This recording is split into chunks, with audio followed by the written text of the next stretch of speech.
Dadi penakne nggone lungguh. Nggih pangras mboten kirang sekeca Mas Bigi. Nggih mboten kirang sekeca Mas MPG. Apa kuwi? Mas Bagong Gendruk. Makasih.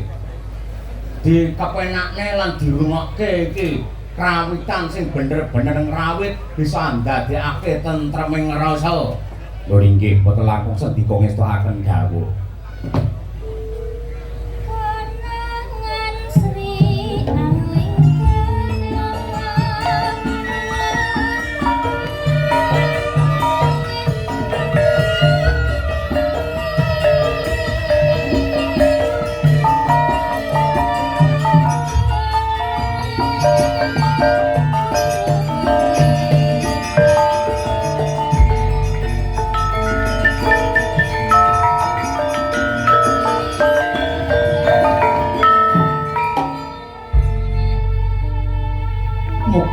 Rahayu sagung dumadi Hantiang lingga murdas maning Gusti ingkang Maha Tresna sarta hormat bekti mring utusane pangeran ingkang tetila dadi obor pepadang rahayune titah ing donya nganti delahan.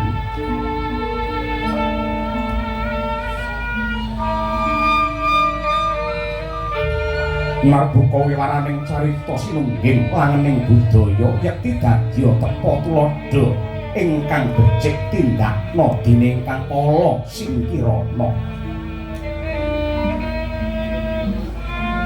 Kelir ginelar awarna seta yekti gegambaraning jejabang ingkang nembe lair. Suci resik datan kalepetan ing dedosan. Debok minangka bumine blincong srengenge dalang ingkang hamurba. Gedhog keprak minangka kateking jejantung ewadene kotak kuburane. Ingkang mangkono dadya piwulang nadyan sinampiran derajat pangkat anggegem panguwasa. Sinung brana kang matumpa-tumpa nanging lamun ta dening sang dalang cinemplungake kotak yekti wis tanpa daya mung kari mundhuh waing karma lan waing dharma. Bringgit ingkang caket kaliyan widu pamayang yekti den tresnani dene ingkang tebih yekti datang antuk kawigatosan.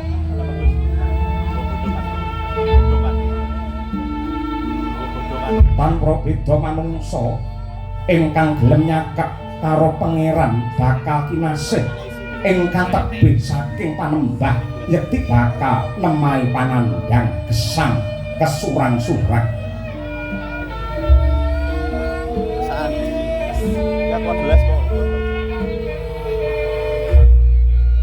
Anenggih minangka bebukaning kandha dudu kahwangan dudu negara lan dudu pratapan nanging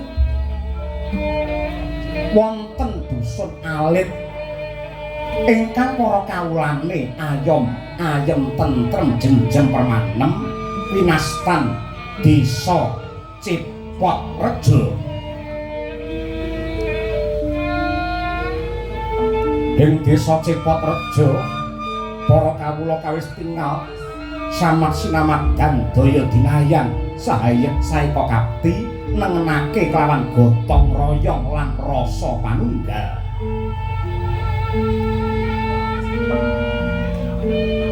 Nadyan to beda agama datan sulaya beda kapercayan datan jigal-jigalan anane amung ngurmati kapitayane siji lan sijine.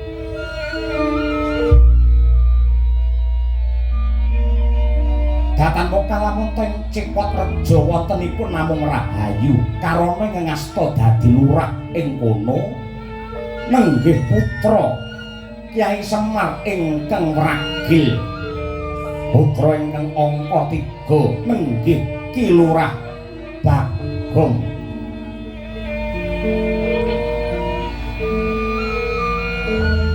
Madyantarina wengi tansah gecul gegeculan lamun to ngendika ngasta wujute goro swara diregani yang kathah nanging yen bar pidato disepelekke kancane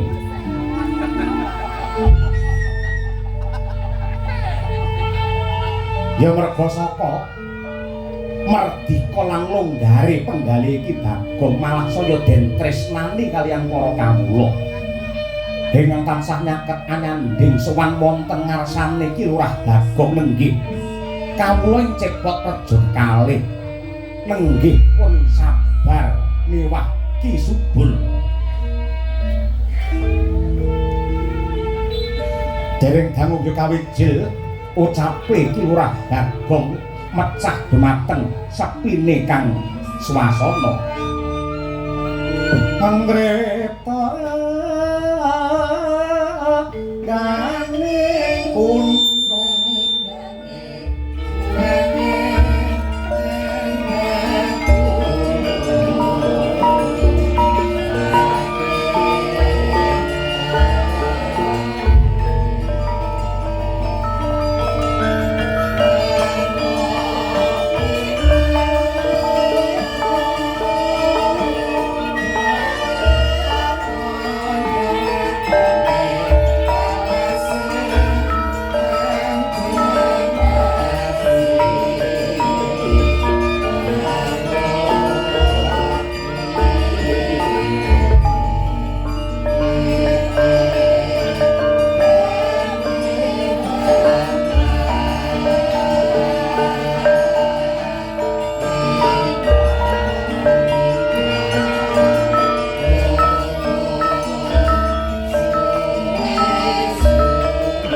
sang mobeng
Sopantuk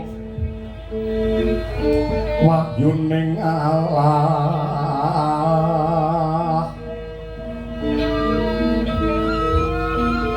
ya tumilah mangulah ngemu bangkit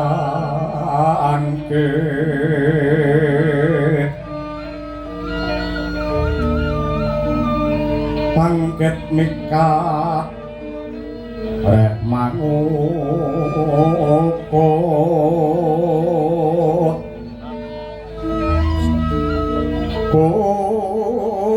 kukutaning jiwangga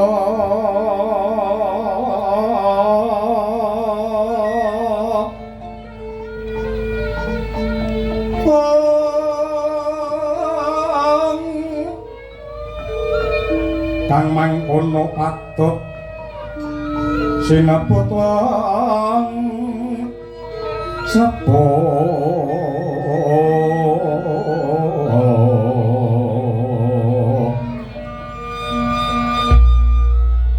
lire sepuh sapi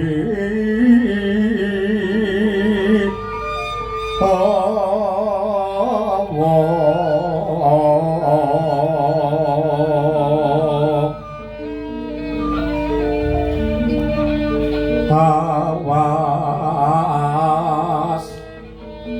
roning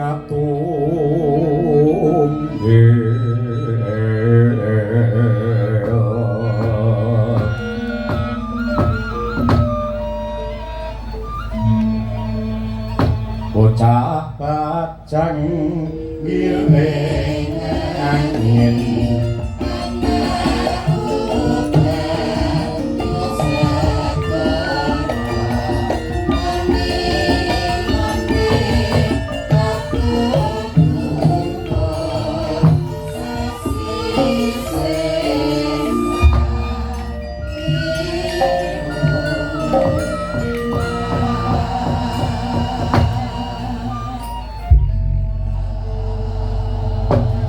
durunge aku kandha sing akeh luwih dhisik ayo sabar kelawan subur ayo tak dherekake ngunjukake rasa syukur ana ngarsane Zat ingkang murwendat Gusti ingkang nyipta jagat kang wis paring malimbaring kanikmatan kamulyan lan uga kabeh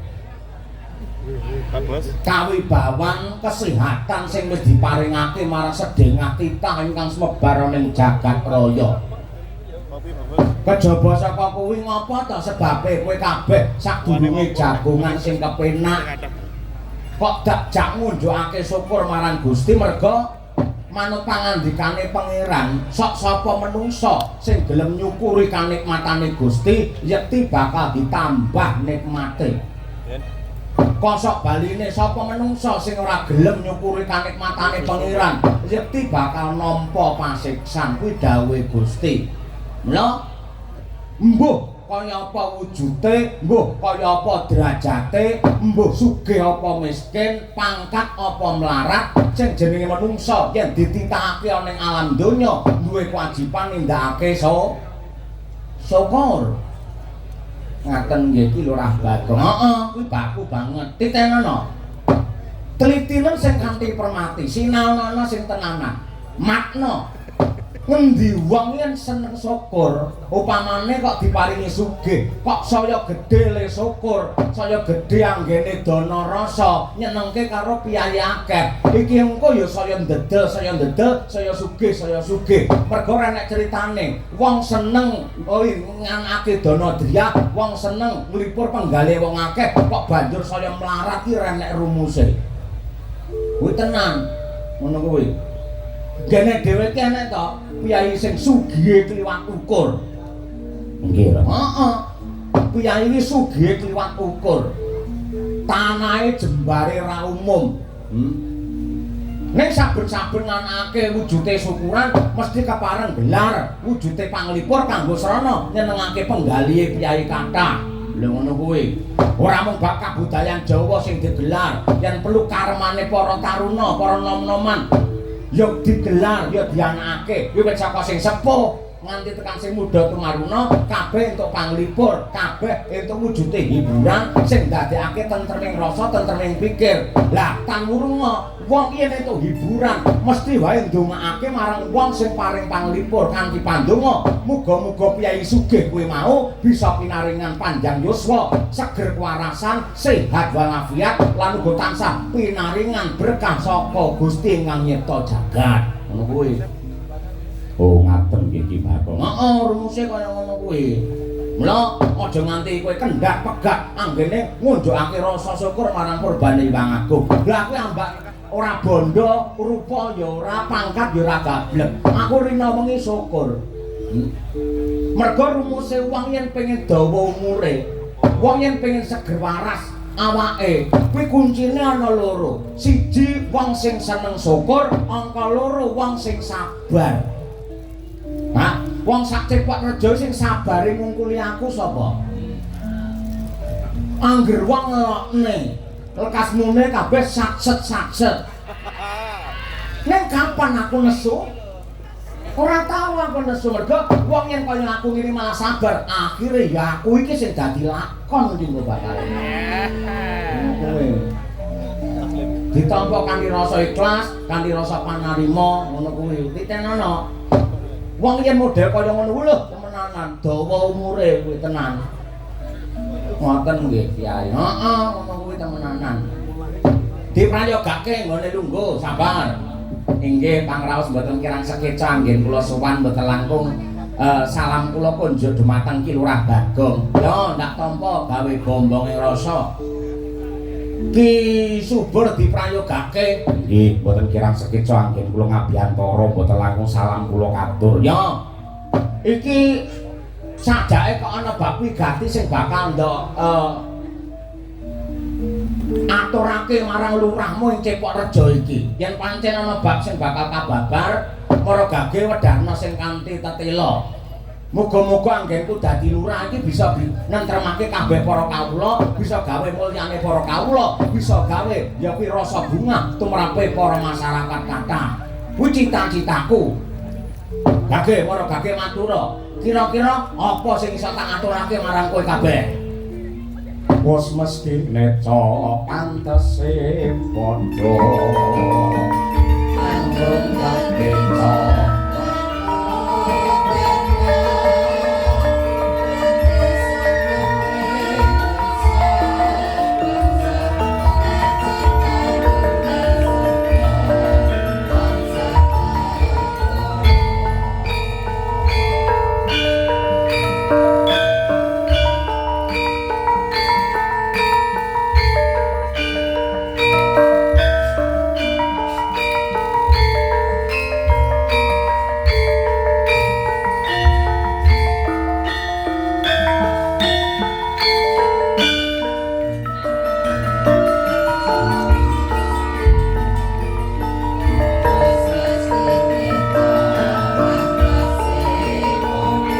yang luwih kadung langkung lewat kawasan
diagung pangan songo ngandika. Ya, Kakek Matura, piye sabar? Nuwun sewu. Gandeng kula menika ngrumaosi warga panjenengan wonten ing Desa Cipatreja mriki. Mesti kemawon ugi nderek mikir, nderek gagas magepokan kalian kawontenaning desa. Menawi uda kawis gangsal taun ing sampun kepengker menika Cipatreja kondhang bilih papan menika papan ingkang subur, kawulanipun sami makmur. Ning nuwun sewu taun menika tik tiba kosok balen. Nuwun sewu. Saged dipun wastani bilih Cipatreja sakmangke menika nedeng ke Taman Pagebluk merga larange sandang karo pangan. Para among tani menika sakmangke nembe jerit. Merga saben-saben nandur menapa kemawon mesti mboten tukul kanthi sae, mboten saged panen kanthi ngremenaken. Upamane nandur yen ora dipangan tikus utawa dipangan wereng, mangke upamane saged panen ngoten nyatane regane wujudipun gabah menika nggih mboten sepintena. Kalah menawi dipun timbang kalian taun-taun ing sampun kawuri. Dereng babakan sesakit nuwun sewu. Kathah sanget sakmenika tiyang niku gampang lara, gampang mati. Kula niki nganti nggumun. Ing atasipun Cipatreja rumiyin tiyang-tiyangipun sami bakoh, sami santosa lair batine, ning sakmangke dadi ringkih-ringkih kados mekaten. Esuk lara, sore seda, sore lara, terus bengi seda ngoten terus mboten wonten kendhatipun, mboten wonten lerenipun. Mila saking menika Ki Bagong menawi kawontenanipun Desa Cipatreja kados mekaten sinten malih ingkang badhe kula sambat sebuti. Kejawi namung jengandika Ki Lurah Bagong. Wis to? Janjane sing jenenge lurah utawa kepala desa pengarep ana sajroning Cipatreja kene iki yektine aku ki mung madhahi nampung apa sing dadi karepmu kabeh.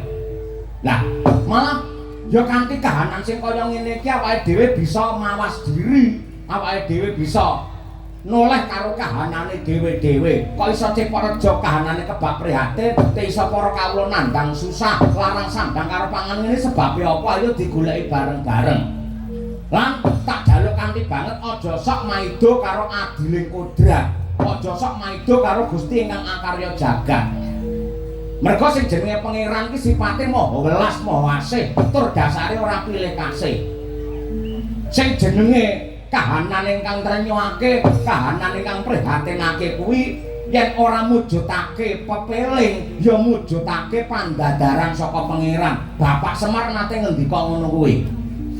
Pepeling ki apa ta maknane? Nggih ngelikake para warga ing Cipatreja kene supaya eling marang Panembah Jati kanthi cara nindakake perintah lan ngedohi cegahe pangeran ingkang tinulis ana ing Weda Suci minangka tuntunane kajiwan supaya manungsa diparingi slamet donya nganti akhire. Kuwi pepeling utawa pepenget. Wadine pendadaran kuwi ujian. Ujian saka ya saka pangeran. Carane pangeran kuwi nguji karo titahe kuwi mesti wis diukur kekuatane sing dicoba. Ora bakal Gusti iki njur nguji karo menungsa, sak njabane kekuatane menungsa ki ora bakal. Lah niki malah mujudake tandha asih katresnane pangeran karo para menungsa kabeh. Saiki contoh, utusane Gusti ya. Utusane Gusti endi? Telitinen sing rina wengi ora nampa pacoban iki sing endi? Racake ya nampa pendadaran. Merga pancen utusane pangeran kuwi ditresnani karo sing gawe urip. Padha karo bocah sekolah kae, guru nek tresna karo murite, ora kok njur murite diumbar sak geleme dhewe, ning tansah dianakake ujian. Tes ngono kuwi. Pamrih apa? Men bocah gelem sinau, yen sinau dadine pinter, yen pinter bisa munggah ana tataran sing luwih dhuwur. Ngono. Oh, sekolah niku penting. Pentingnya ya mung banget. Lah kok ingkang putra nika nuwun sewu lambang mboten disekolahke. Kae pancen tak cithak dadi tukang parkir kaya rumah samu piye, Pak? Gampang ngoten niku. Lho paribasane ngono kuwi. Lah, saiki ngene. Sing jenenge urip pancen kaya tak kandhake ngarep kuwi pacoban saka Gusti. Lah, carane piye? mengatasi babakan sing kaya ngono kuwi. Siji ya kudu sabar, angka loro ndonga, angka telu budidaya supaya awake dhewe bisa mentas saka kahanan sing kaya ngene iki. Lah lajeng caranipun kados pundi? Lho. Nuwun sewu. Sing jenenge desa kuwi tak kandhani ya. Desa kaya Cepok Rejo ki dadi jantunge negara. Merga adeke negara lan majune kutha kuwi cikal bakale ya saka desa. Nyibarate desa kuwi oyot, kutha kuwi dadi pange, ewadene negara kuwi wite. Nadyan wite kuwi gedhe, pange kuwi kuat, godhonge ngrembuyung, wohe seger. Yen oyote ora bakoh, kena banjir, kena lesus, iku gampang rubuhe. Dadi yen pengen mulyake negara kuwi janjane sing bener kuwi kudu miwiti mulyake wong desa luwih dhisik. Nah, sing jenenge mbangun desa kuwi ora mung tanggung jawabe lurah Bagong tok. Bangun desa kuwi kewajibane wong sak desa. Kabeh kudu cancut tumandang, nunggal niat, nunggal kiblat, golong-geleng gilik ingkang dadi cetane nengenake karo jiwa gotong royong. Mula kanggone Bagong desa sing apik kuwi mesti nengenake musyawarah utawa rembukan. Kuwi mujudake tandha lamun ta wong urip ki regani lan ngajeni karo usule sapa wae. Praharjane desa kuwi tukul saka bumi ingkang dirawat, sejarah sing dijaga, budaya sing direksa, tradisi sing tansah diuri-uri. Bumi ing desa iki subur, kuwi pancen anugrah saka pangeran. Ning desa bakal endah lan gawe bungah yen kabeh para-para sing lenggah ana kono ora ana sing serakah, ning kabeh padha amanah. Kawulane tansah nengenake guyub rukun ingkang satemah ambabar marang barokah. Kudune ngono kuwi. Oh ngaten nggih Ki Pak. Heeh ngono kuwi. Aja nganti lali karo jati diri, aja nganti lali karo sejarah, aja nganti lali karo cikal bakal. Sing aku tak takon. Desa Cepok Rejo kuwi ndek ben kulino nganakake apitan, kulino nganakake suran, banjur gelar wilujengan, gelar apa kabudayan. Ning tak sawang tak tonton tahun-tahun mburiki kok ra nganakake suran, ra nganakake apitan, ra nganakake rasulan, ra nganakake bersih desa. Sebabe apa? Lah niku mboten dituntunke teng agama. Teng kitab suci niku mboten enten tuntunan, para kawula kabeh nindakno bersih desa, nindakno apitan, mboten dipun tuntunaken. Kok sik to tak takoni, wong bersih desa ki intisarine apa to? Intisarine ki lak nyukuri kanikmatane Gusti sing wis diparingake marang wong sak desa kuwi mau. Syukuran kuwi siji, angka loro kanggo ajanging silaturahim utawa nyambung marang kekadangan, men saya raket supeket anggene urip tetanggan. Angka telu ya kuwi kanggo srana dana, weweh nyumbang karo pepadane urip. Sing nyatane telu-telune mau jane apik, tur kuwi diperintahake karo agama. Ya mung dibungkus nganggo wujude tradisi bersih desa. Lah saiki wong saiki ora gelem nganake budaya sing apike kaya ngono kok.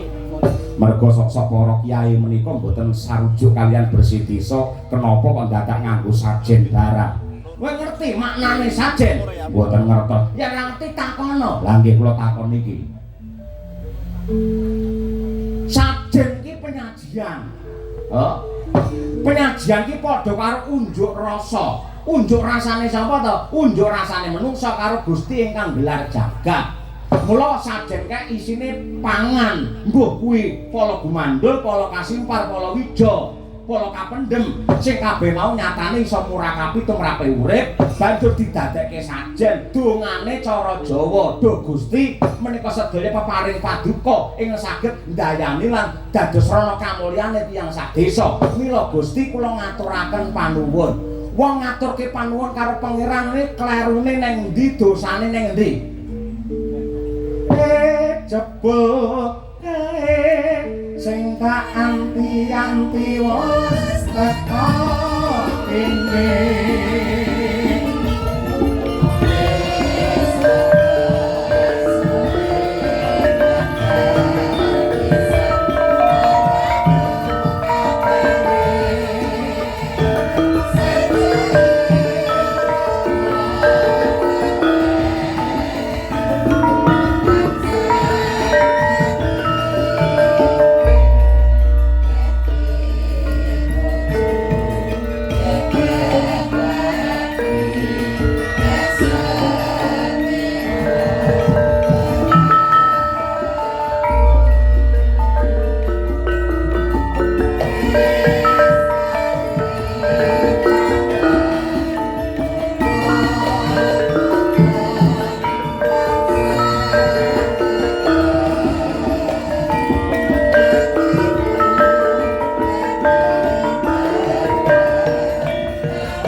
Kok mboten ken jumeneng. Aja. Ngadeg bablas tepang ngarepan kono kuwi lho. Semantene sae sanget. Ha iki ibune wong sak desa kuwi. Ibune napa anake wong sak desa? Ibune tak kok tanggasmu lho kowe sing ora. Bundane arek-arek kuwi. Lepas ini bunda, lepas tipu ya bundas. Sae sanget. Lah, balik neng topik mau ya. Bersih desa. Lah kowe ora gelem bersih desa, maka karo kowe wong Jawa. Di mana bumi dipicak, di situ langit dijunjung. Awake dhewe dilahirne dadi wong Jawa. Agamamu kena Islam, kena Kristen, Katolik kena, Buddha kena, bab agama monggo, Arab kok contoh monggo. Ning awake dhewe aja dadi wong Arab. Ngono. Ya dadi wong Jawa. Anggumun ah. Sok saya munggah kaji lagi tekan Bandara Soekarno Hatta. Wis ngangge jubah to wis. Monggo kene ndek budaya apik jarikan kaya ngene, ngangge sarung. Lho ngono malah apik. Budayane dhewe. Sing penting iso nutupi aurat. Ngono kuwi. Mergo yen bersih desa nika mesti wayangan. Salahe wong wayangan apa? Lah wayangan niku lak nuwun sewu mesti enten sinjene. Lah enten sinjene niku mangke meni nembang, yen nembang tok mboten napa-napa. Lah terus ngadeg bar niku egolan pamer bokong niku nabrak aturane agama. Kok sik ta aja goblok-goblok ta kowe iki. Kabeh iki kare niate. Wis ta kowe pamane ndelok pengajian ya ustazah iki pamane Umi Laila. Hah? Ki lak piyayine ayu. Lek niatmu nang kono pancen golek ilmu, insyaallah dadi berkah. Nek niatmu arepe menikmati kecantikane ustazah, kuwi engko ya ora apa-apane mergo sing kok jokke nafsumu duduk golek ilmu. Dadi kabeh kare niate. Wong ibadah ya ngono pamane wong salat. Lek salate kanggo Gusti Allah, tandha tresnane titah karo pangeran. Iki kok dadine ya ganjaran. Nek salate mergo enek maratuwa. Wah, maratuwaku rene aku tak salat men diarani bocah saleh. Iki salate blas rene apa-apane. Dadi kabeh kare niate. Wong nonton wayang ya ngono. Niate piye dhisik? Lek nonton wayang niate gatekke cerita, gatekke wejangan, gatekke lakon, kuwi ora ana harame. Sing marai haram nonton wayang niate kleru, ora gatekke wejangan, ning teko kene butuhe mung arep mentelengi sinden. Nggih napa mboten lur? Nah, ngono. Lho, nyawang wong ayu niku napa salah? Sing nyalahke sapa to? Kabeh karo niate. Nyawang sinden ayu pamane sing cacahe 2, 3, 4, 5, 6, 7, 8, 9. Kabeh wong iki mesti tertarik. Nek kudu dibarengi karo rasa syukur. Ya Gusti, Pangeran, paduka nitahaken wujudipun waranggana ingkang sulistya ing warni kados mekaten, cantik ayu-ayu kados mekaten. Sakemah renggo dhumateng pahargyan dalemipun Pak Agus dalu menika. Kula ngaturaken panuwun. Lek dibarengi rasa syukur nek dosane. Mergo iki budaya. Budaya ki apa to? Angen-angen sing ngambabar marang kaendahan lan katentreman. Ngono kuwi. Dadi nuwun sewu nyawang wong wedok ni mboten napa-napa. Waton dibarengi karo rasa syukur. Kowe aja silak saka batinmu lho.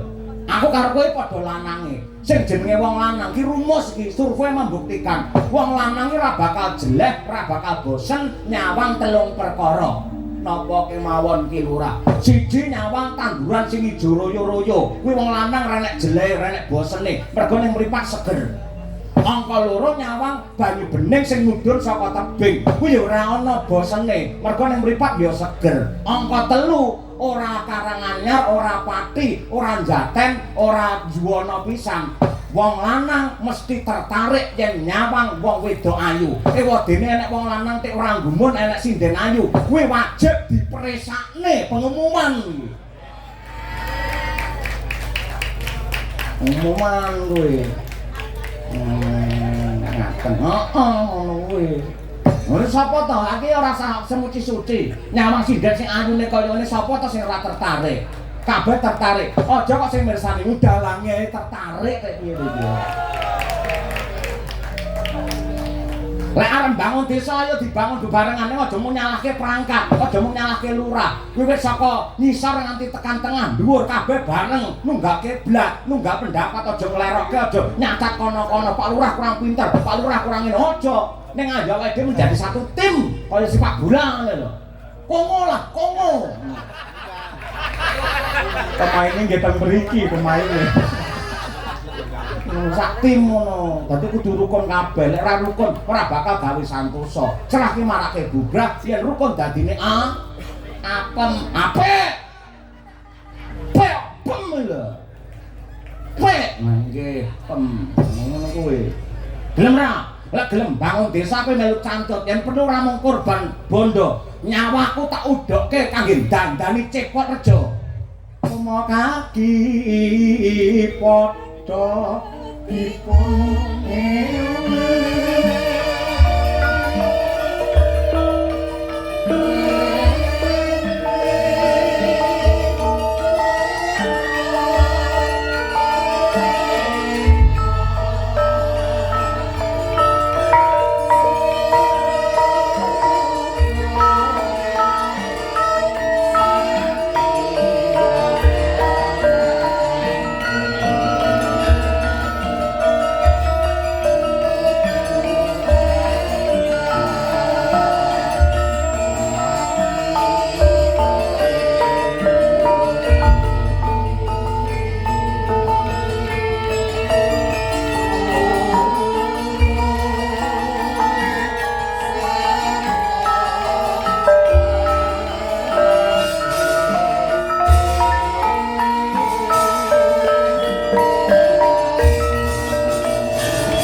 Dawa slamet Mas Pedro rawuhmu ning desaku Cepot Rejo kene. Iya. Awis saka pandongamu di Bagong Wilujeng Niskala. Nyapa rene? Titip sepeda motor ya? Ora. Apalan jenengan ora aku mlaku rene iki mlaku aku. Mlaku nang ndi? Arep ngalor karo wengetan. Mari dhewe. Ayo gumun karo kowe. Nyapa gumun? Tak rungokne ken njaba, jane ning njaba wis suwi. Nah terus ket mau kowe kok nembang ae. Wayang ya kok ngangge aturan. Nek jenenge lagu-lagu ngene iki ngen limbukan, ngen gara-gara no pas. Kok lagu-lagu mlebune lakon lho. Jare kowe dosen, kari duse kok saiki. Duse to. Kabeh ngangge pakem. Pakeme apa aku tak takon? Pakeme aturan. Aturane apa? Ya aturane wayangan. Sik to. Yen kok anggap aku nyalai pakem. Gending utawa lagu fungsine apa? Ya ngiringi mendukung suasana adegan yang sedang terjadi. Iki adegane ngendi? Desa. Nah, lek desa kaya ngene arep ngetokke titipati apa pantes?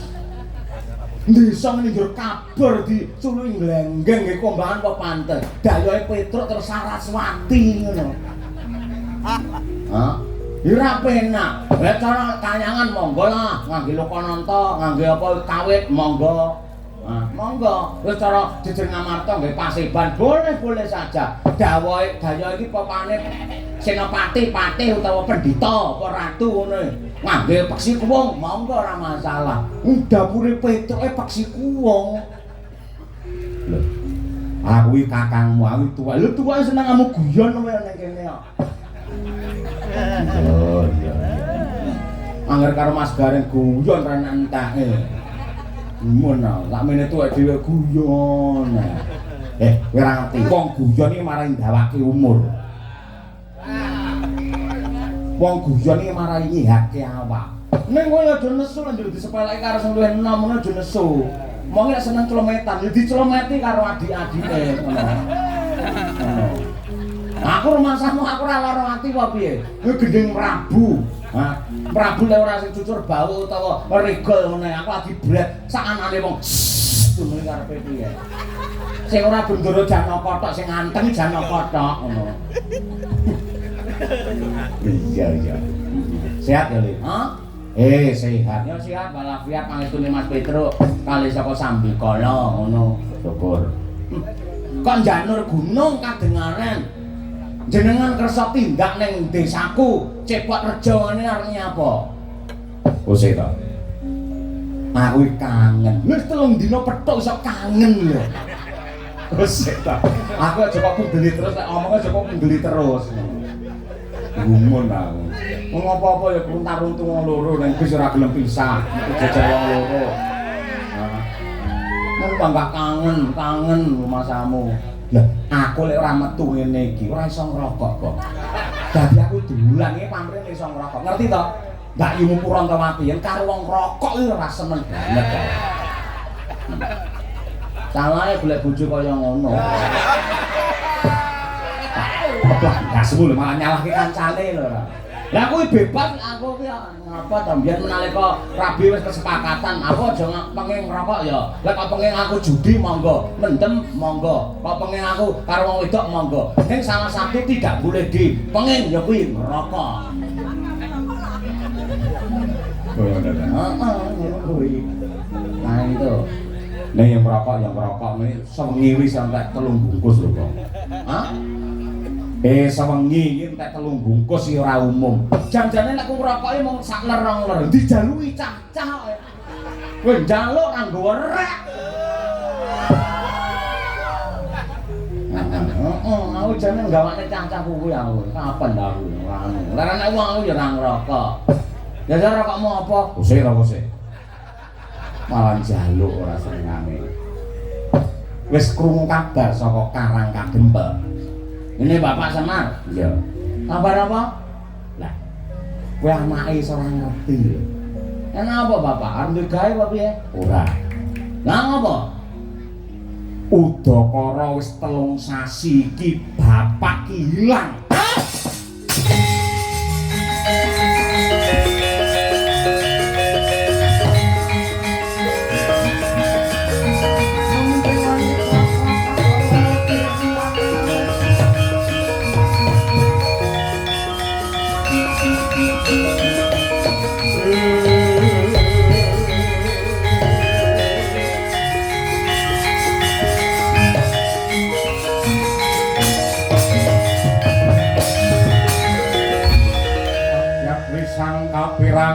Bagong rinangkul kinempit-kempit Bagong dosang retna retnaning bawana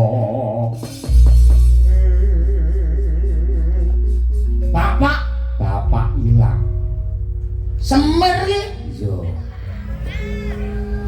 ilang wis udakara 3 sasi ora enek sing ngerti mbok yo ora dipamiti ora ya ampun alhamdulillah lek ngono bapak ilang alhamdulillah lha engko senengane njaluk rokok karo nyilih rek yo lek ngene malah bebas kosek to bapak sing ngukir apa wong Jepara kosek to ngukir jiwa raga kanggone anak-anak kowe Mas Gareng aku karo kowe sing glowentah wiwit cilik indil-indil nganti ondol-ondol iki bapak. Lah kok tak sawang mau ketoke kaget. Lah sing malah pringas-pringis kaya seneng iki to. Lah kok kan piye? Lek bapak ilang kon piye? 3 sasi bapak ki ilang ora pamit, ora enek warga ing Karangkadempel sing ngerti. Mongko aku karo kowe anake lanang. Ngerti bapak ilang ngene iki nganti meneng wae mung mangku tangan ngene kira-kira anak sing apik apa ora? Ya janjane wajibe digoleki. Terus jaremu piye? Upama kowe saiki takjak mangkat yen perlu ngubengi jagat ora mulih yen ora ketemu karo bapak gelem ora? Wong ning griya mangu mangun kong kanduan rimang lerlena tanpa kaning yen tantu loso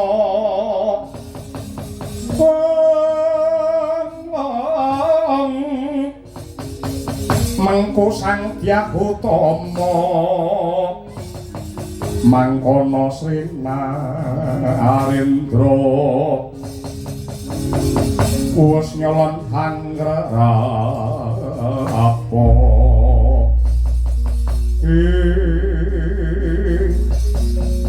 keco nggih nyo jagongan nggih Ki Lurah Petruk miwah Ki Lurah Bagong dereng paripurna nggih nyerembakan paribasan inango dereng Abang Kecawa dereng Ambles Bantala kadungka praptane Ki Lurah Gareng ingkang jingkrang minggah wonten ing pendopo sing Potrejo uyane Ki Lurah Bagong aja turu sore saksi ana dewa ngangsang jagat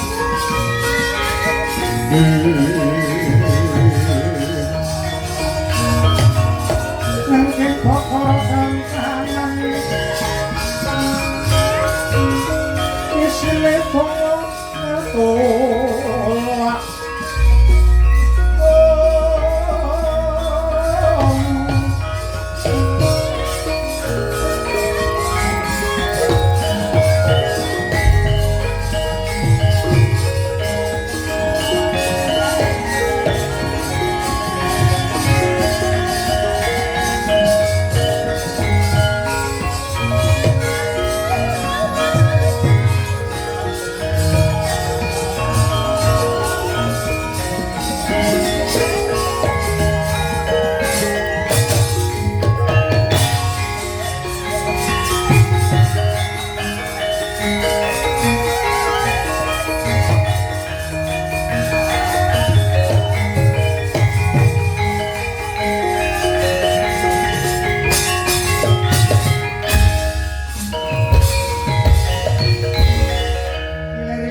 iki sing teko ning Cepotrejo.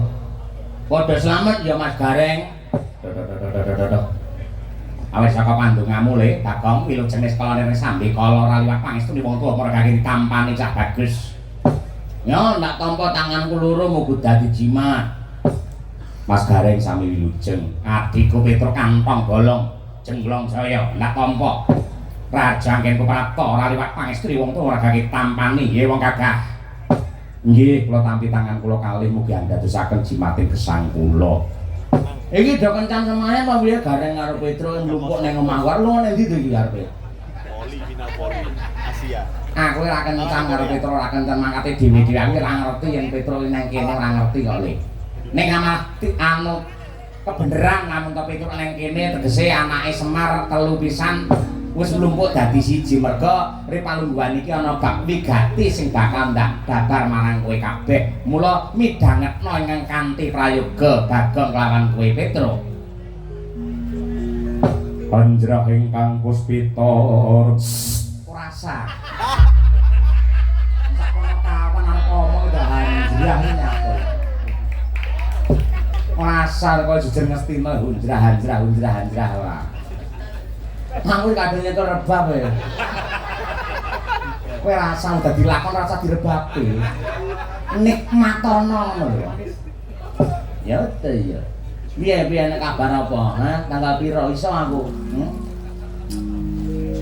Bapak lah nganti telung windu iki telung sasi. Ilange bapak Telung sasi. 300 windu akeh meneh. Telung sasi. Tri Candra. Candra itu? Nggih, Candra bulan. Tri Candra Kartika iki rasa dike Kartika. Lah Kartika laras Sampursari. Nggih. Tri, ya ben kaya wayang ngono lho rada ditata guneme. Ya monggo ning aja nganti kleru. Ketoke ndhuwurke malah ngejlokne sampean. Grasuti. Tri Candra iki datan Kawanguran ingkang dadi unggiyane Bapak Iswahyudi Ismaya. Murca. Iki meh padha ning artine beda yen murka nesu. Ayam merca terus. Murca. Saka ing Karangjati, Karangkadempel. Pikun lho Mas Wisan. Karangkadempel utawa Klampis Ireng. Saka Klampis Ireng. Telung sasi iki lunga. Lah. Bareng tak tokokake neng para-para ingkang winasis, aku tak rewangi golek wong tuwa lho, nakoni bapake lungane nang ndi. Aku ngubengi desa golek wong tuwa. Entuk. Akhire entuk sing enom malah aku kok. Piye malah iku sing enom. Lah ngene golek wong tuwa. Terus nak enom. Lambemu lho. Aturan. Nang kene nek wong pirang-pirang abdiku loro, Mas Hani karo Nandang nang kene omongane ditata. Honeymoon. Nanda kendut. Sing akar serius li, akar bapak lho, Bapak Semar lho. Bapak Semar bilang murca tanpa pamit. Ayo. Bareng tak takokake marang wong pinter lah ora ana sing do ngerti. Lah, bubar kuwi aku terus mancing marang Sanggar Pamujan. Mun di Sanggar Pamujan duwe. Lho, omahmu ukurane 2 meter persegi Sanggar Pamujan lho. Wis nang kono kuwi nggih, salat ya nang kono, ibadah nang kono, turu ya nang kono, jagongi dawe nang kono kuwi. Terus pripun? Nah, aku nyuwun marang Purbane Mbang Agung meminta marang Sih Nugraning Jawata nyambung rasa kelawan Gusti Ingkang Maha Nasa, ya to? Lah, pas jam 3 esuk kae. Ini apa? Anakku nglilir. Lah terus Takon turu neh bar kuwi. Takon usul mboke. Aku terus semedi meneh. Pas jago kluruk. Ana dewa teko. Dewa sapa? 19. Lha dewa kayangan kok takoki ora. Lah nggih sinten? Sang Hyang Bathara Guru sing tangane 5. 4. Iya, Pak. Ora ditambahi to? Ora. Masa atur ora ditambahi? Mboten dikatakan. Saweran pirang-pirang kok nambah-nambahi ora. Ayo, kanca-kanca isu do keluwen. Ben mandi dhewe ngopo? Pas jajane sing nang tak mergo ki dolopku. Sing kok tresnani gur mburimu karo dolopmu liyane meri ora kena ngono kuwi. Ya sing tak gentenan. Ngene lho. Ditata sing apik. Saiki sakwise wong dewa. Hah? Dewa lha dewane apik ora? Apik. Lah iya, dewa apik to. Cara guru nemone aku. Ayak bonge lho. Iya, iya. Iki laheng arik namastu namasidam sekaring gawana langgeng. Ngene to. Nggih. Kuluk nala wigareng. Aja ndadekake gagap gugup gragapaning ati kita kuluk. Kula ingkang repeki marang ing papan anggenmu semedi kene. Kamangka jeneng sira takon ana endi papan dununge bapakmu Semar Badranaya? Aja ndek getuni, aja ndek tangisi. Terus bar piye, Tru? Lah ya ngendikane Bathara Guru piye? Kang, nyapa? Bapak. Ngendikane pukulan Bathara Guru. Pripun? Kang. Bapak. Ngendikane Sanghyang Jagat Girinata. Piye? Petru. Bapak. Piye? Ngendikane Sanghyang Girinata. Piye ngendikane Bathara Guru piye? Kang, ndasmu pecah ya aja bolak-balik to. Aku wis tratapan pengen krungu bapak ning endi malah bolak-balik ora senengane ngono kuwi. Bolak-balik wong kungu senengane aneh-aneh ngono. Ambule. Apa? Jare Bathara Guru bapak kok wis mati ta, Truk, Kang?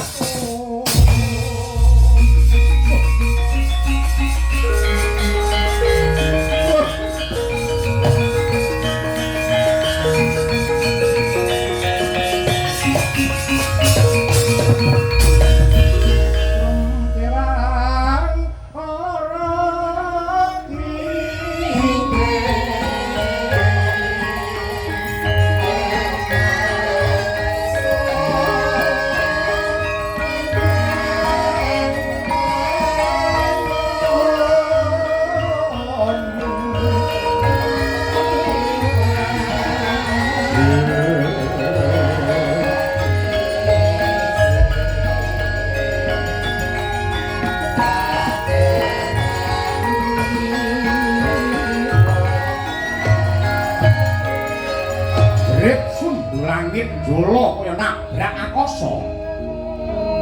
Panenggih putra Ki Semar Badranaya ketiga Ki Wrah Gareng Petruk miwah Bagong.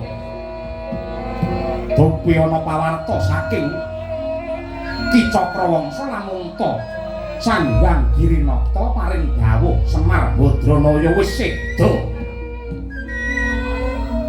Deprok ngalumpruk dapan darbe karkat prilina sanata bebayune. Anane mung udan tangis banjir luh.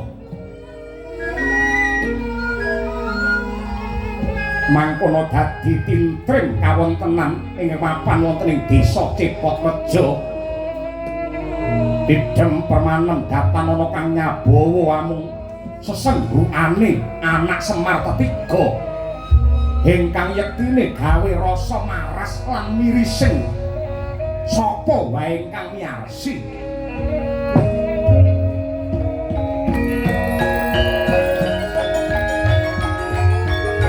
Lantang-lantang kusanane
Mendi perdono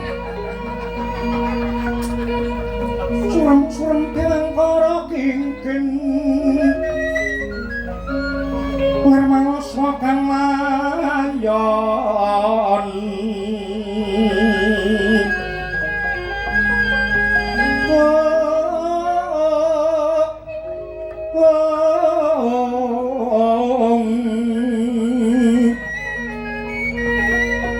Denyoilang memanise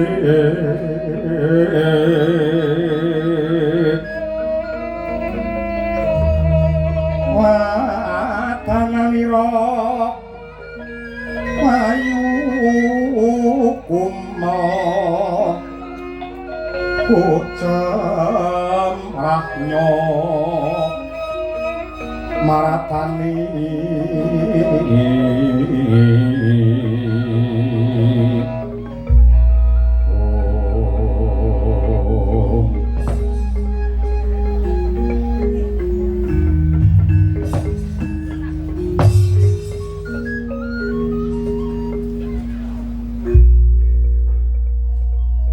Mendikane Bathara Guru Bapak Seda Mas Gareng. Mangko aku ya karo kowe lak seneng jaraki bapak, seneng sok-sok ya celometan karo bapak, sok-sok yang getaki bapak, ngeneni bapak ora nganti aku karo kowe njaluk ngapura bapak mati le. Mas. Niku jenengan semedi saestu napa tilem. Sok-sok angel dipidake. Kita ya blangkonan tilem.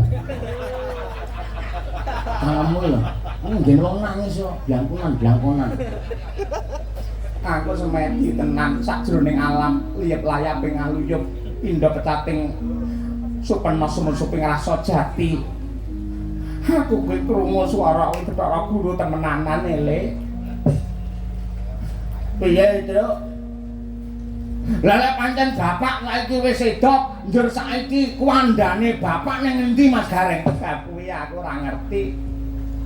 Mestine aku karek ya ngerti kok sejatine bapak itu dudu menungsa. Kirene ya dewa, kok. Dewa kuwi kakange Bathara Guru. Terus mbok menawa pancen ya panjenengane munggah kayangan dadi dewa meneh. Sing tegese babakan bapak ora perlu diarep-arep, ora perlu digoleki. Aku karo kowe isane mung ndongakake. Nggih, leres Mas Gareng, leres menika. Muga-muga bapak lepas apa rame jembara kubure. Lha iki piye iki? Ya ade piye dadi anak terus piye? Gandeng bapak iwak ninggal warisan.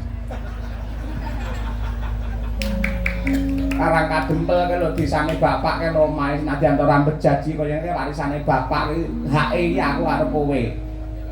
Kowe engko yen apa jenenge lemah karo sak omahe ngono terus diprair-prair lak angel. Lah isane didum kan kudu dicairke. Terus didol dadekke dhuwit. Terus yen dadi dhuwit gandeng aku anak mbarep. Anak mbarep iki wakile wong tuwa dadi pengarep tulodo ngono kae. Engko carane bagi pamane dhuwit 100% ngono ya. Engko sing 20% nggih Gareng, sing 40% dumen kowe wong loro. Oh.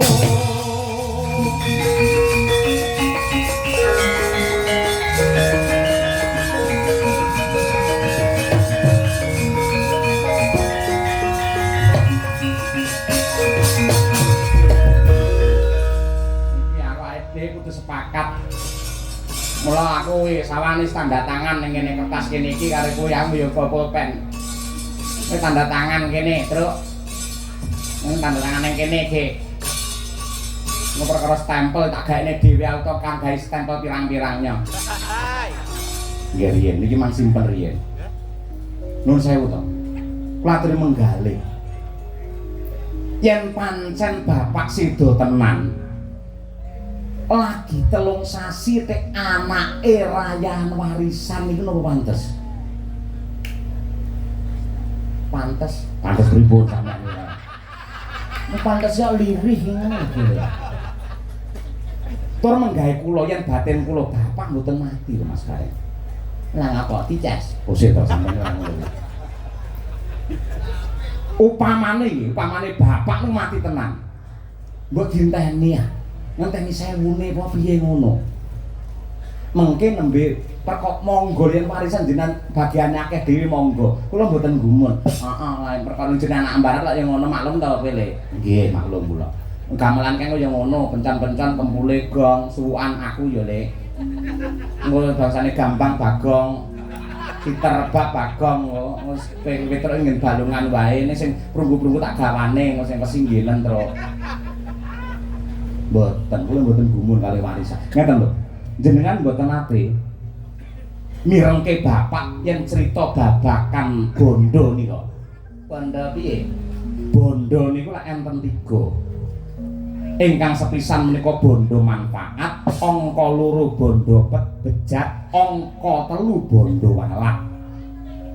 Bondo manfaat ki bondo anggene golek dhewe kanthi cara meres keringet mulir budi mulur nalar miwir pikir. Turut kanthi dalan ingkang ora nabrak saka aturane agama utawa bondo sing halal. Niku bondo manfaat. Angka 2 bondo bejat. Bondo anggene golek ora liwat dalan sak mestine, upamane colong jupuk, upamane ngapusi wong. Niku bondo sing dadi bondo bejat. Nah, sing angka 3 Mas Gareng. Niku bondo walak. Bondo warisan tinggalane wong tuwa niku malati.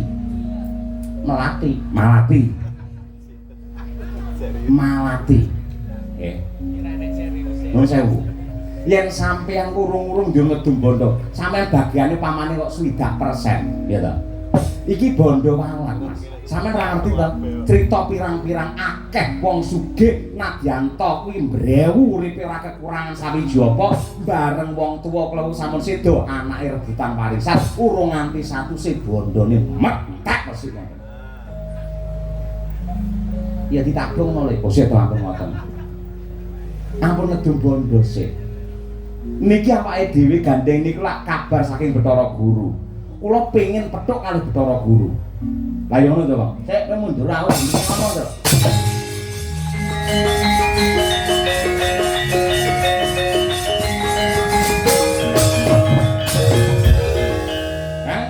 Apa? Tak baleni pitakonku kaya Petruk mau. Kowe entuk kabar lamun to bapak mati saka sapa? Dewa Kayangan Bathara Guru. Kuwi tenan, sumpah. Awani aku padang wani aku. Nek pancen wani di palungguhan iki gandeng aku iki lebane Semar sing ora gampang percaya karo omongane wong. Tak jaluk kanthi banget Mas Gareng Petruk aja lunga saka Cepot Rejo kene. Aku arep nang ndi, Le? Aku arep munggah Kayangan. Lho, perlune arep ngapa? Arep sowan nang ngarsane Bathara Guru. Yen wis ketemu Bathara Guru, aku arep nyuwun prisa karo Bathara Guru. Apa pancen bener paring wangsit marang Mas Gareng lamun to Bapak Semar wis mati? Yen pancen Bathara Guru mangsit karo Mas Gareng ngono tenan, ayo saiki ditata piye anggene nylameti Bapak, anggene bakal ndungakne Bapak. Ning tek nganti Bathara Guru paring dawuh lamun to aku ora ngomongi Gareng lamun to bapakmu mati, Gong. Kira-kira kowe wani ora Mas Gareng nampani nesune Bagong?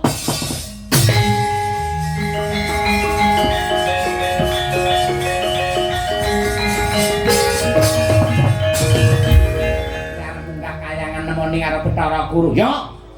Lek munggah Kayangan besok kapan? Dina iki uga aku mangkat. Yang pancen dina iki uga mangkat ora bakal kowe ketemu karo Bathara Guru. Lho, sebabe apa? Mergo Bathara Guru dina iki nginep ning Purwodadi modal ora kowe. Iki tak uwek-uwek layangmu. Tak uwek-uwek.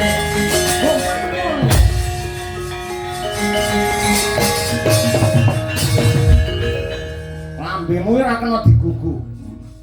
Lambemu ora kena digugu ngono kuwi. Kepeksa nadyanto aku anak Semar sing ragil, kepeksa wani karo kowe. Mergo pakartimu sing ora ndalan.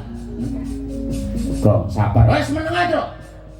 Wong iki kaya ngene, ketok asline lamun tak tinggal bapak yo ngene iki, kami dandanen. Mripate mawon kero, mergo idang karo bondo. Tangane mergo ceko kaya ngene, mergo idang karo sing jenenge kelungguhan. Sikile gedhe kaya nek sarwa kurang. Mergo dhewe nek dadi wong ganteng mesti ngentek-ngenteki wong wedok kuwi. Mula didadekne wong kaya ngene men dhek iki ana wates-watese men ngerti karo kautaman ngumbar kamurka. Lho aja ngono kuwi. Iki wis kadung tak tawake, lemah ning rampes yen tak tawake. Oh tawake sapa? Tak tawake Ratu Ngastina ya Sinon Prabu Duryudana. Lah dalah malah rono.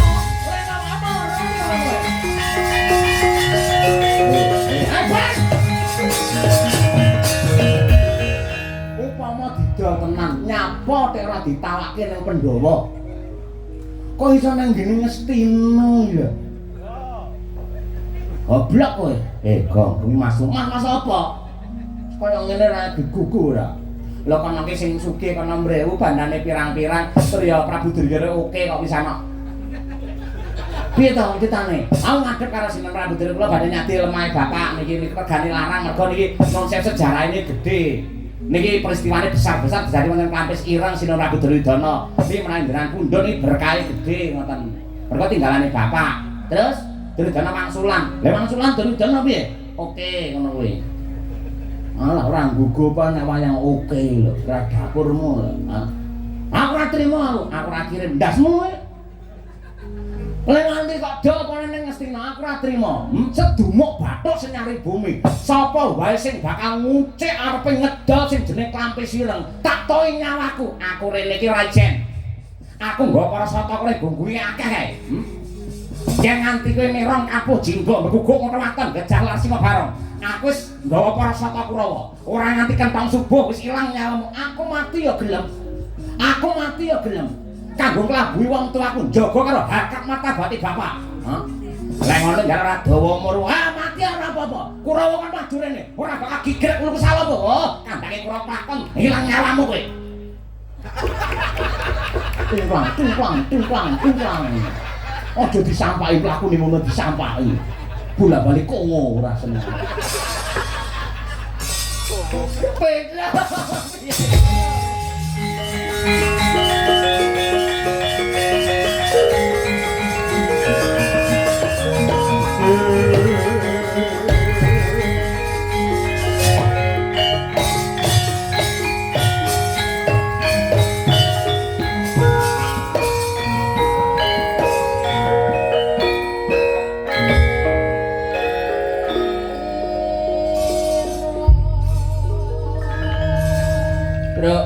Iya. Piye pendapatmu? Heeh. Kaya ora sak baene to Mas Gareng. Aja cemalian kok. Apa direboni dosa muka ngono ya. Dosa muka dileboni Gareng lho. Mau cucuk ya, Tru ya. Mbuh. Piye to iki ora? Piye ngene lakon kok ngene piye? Aku ora iso carane ngene Klampis ora didol karepe piye. Paling ora lek ade matur ning para pepundhen Pandhawa. Kuwi paling ora dingin museum kok. Iya. Dadi tuku karo Kurawa nggih komplek piye jajar. Lah iya aja nganti. Kurawa teko kene. Lah iya, kowe mung sagu jare arep mbelani karo bapak, perang karo Kurawa ora wedi. Lah pancen kowe nantang Kurawa ya kono diadepi kono. Lah kowe nyapa kowe kudune melu perang? Lho aku ora nantang kok mau. Ya, kowe kaya ngono saiki. Meh padha wae asine karo Gareng kowe iki. Meh padha kowe. Kowe kaya ngono tegese ora tresna karo bapak, ora bekti karo bapak Semar ngono kuwi. Ambak aku sing kerep njaraki bapak. Ning aku lek ditinggal mati karo bapak ngene atiku kok lara-lara aku ora trima. Tak mangkat aku. Kurawa tak adepane, sepiro banggane. Nadyanto Bagong ki wong desa, aku mung lurah saka Cepok Rejo, lurah desa cilik kaya ngene iki. Muga-muga anggenku mangkat perang karo Kurawa entuk pengasih saka Hyang Agung, nadyan mung sak lurah Bagong bisa dadi kaca Brenggala sing utama. Melu aku.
Sampuk samya ngedali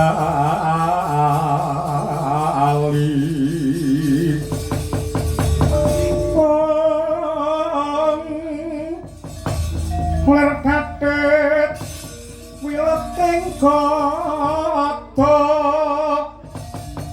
dah mangkung mengoncang niti bencang sangat Mijelo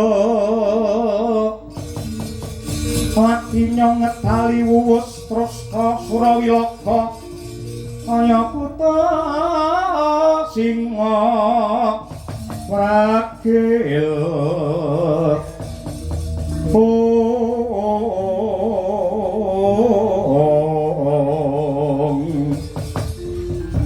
pasti jonggo dendanyo mangambak boyo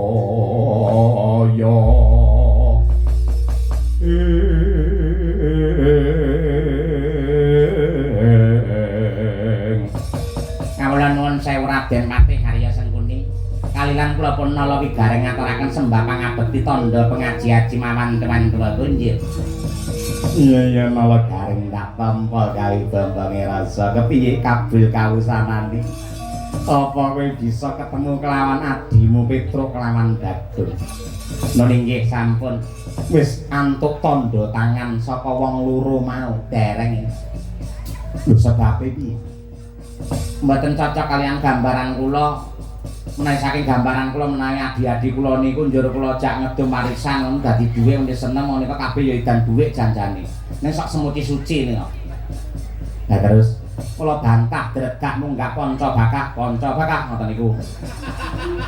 Nah, terus akhiripun kula dipun getak kalian Bagong. Kula wis omong lamun aku teko kene ra dhewe. Ning nggo gamelan mayang, nggo Kurawa. Heeh, nggo Kurawa. Dhewe malah mripate malah mendonong nika saya menteleng kalih kula. Niki tak urunga yen para Kurawa mboten enggah makarti tumandang ngrampungi lare kalih nika mboten badhe rampung. Kula saged gambaraken yang loro nika dipateni. Niki mangke pun padang jinglang anggen ndika badhe mundhut wontenipun Klampis Ireng. Kula percaya saestu menawi para Kurawa kersa mundhut bumi Klampis Ireng. Niki mangke Kurawa gampang anggene entuk wahyu, gampang anggene entuk kamulyan tanpa beda kalian para Pandhawa. Pandhawa niku mboten duwe Klampis Ireng, mung gaweane dolan teng Klampis Ireng kemawon berkahe mboten umum kados sekaten nika. Yen nganti Kurawa niku duwe Klampis Ireng, wah temenanan. Calone wahyu menapa kemawon badhe dipun tampi dening para sata Kurawa. Ngono ya. Nggih ngoten niku. Iya, ya yang ngono kuwi mundur luwih dhisik. Tak tatone karo para sata Kurawa kabeh. Ora perlu kuwatir sepira to banggane Petruk karo Bagong. Sing baku kae disingkirke ya rek. Nggih kedah dipun singkiraken menika mujudaken klilik nggih netra satru nggih cangklakan musuh bebuyutan menika. Iya. Wis ripalungguhan iki sing merdika rasamu tak rembuke karo para sata Kurawa kabeh. Abang waran benar petik mesok mendem kare